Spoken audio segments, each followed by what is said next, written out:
So I have about a half an hour left in the coffee shop that I work in, and I'm exhausted. I work as a barista full-time while I'm in college full-time.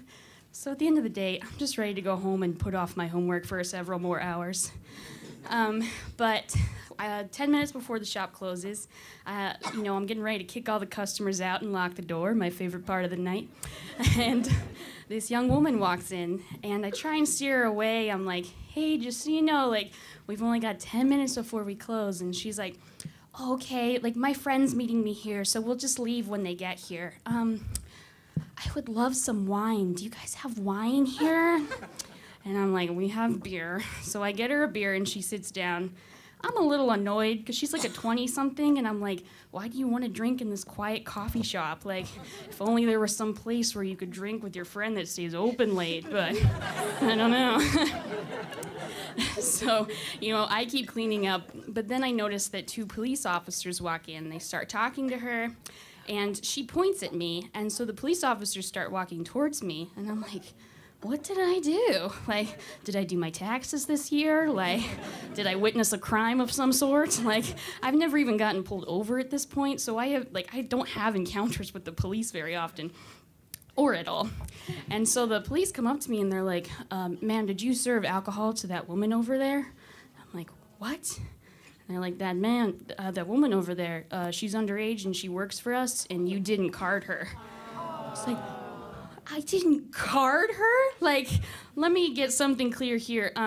My boss had just gotten a liquor license the week beforehand, and the training went as far as, hey, Jen, make sure you card people. I didn't know that, like, police could be involved. This was my literal first time serving anyone alcohol, and of course I get in trouble, right?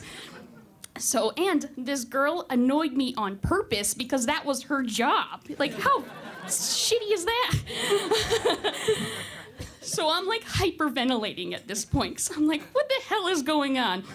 And the police officer's like, that's too bad. We've been through all the businesses tonight, and you're the only one that failed. I'm like, thank you so much. That's what I needed to hear right now. And they're like, relax, like, you'll probably get community service and a fine. It's not a big deal. Here's your court document, and you need to show up in 2 weeks. And I was like, court? Where do I park? Where do I go? I don't know. I had no idea what was going on.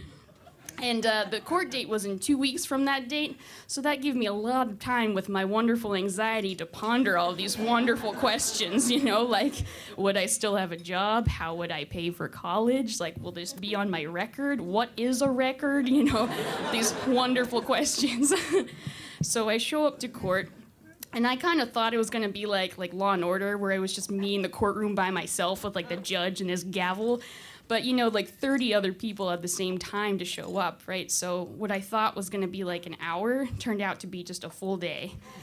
And, I had no idea what to expect when they called my name, because those very kind police officers had told me that it was going to be pretty chill. But the judge was like, oh, Miss Montu, do you realize that serving alcohol to a minor can give you up to 2 years in prison? I was like, prison? Like, of course I had to be like, no, sir, no, I did not realize that. But in my head, I was like, of course not.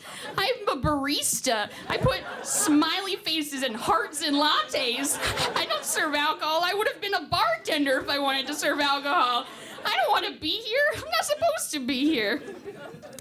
But of course, I can't say all of that to the judge.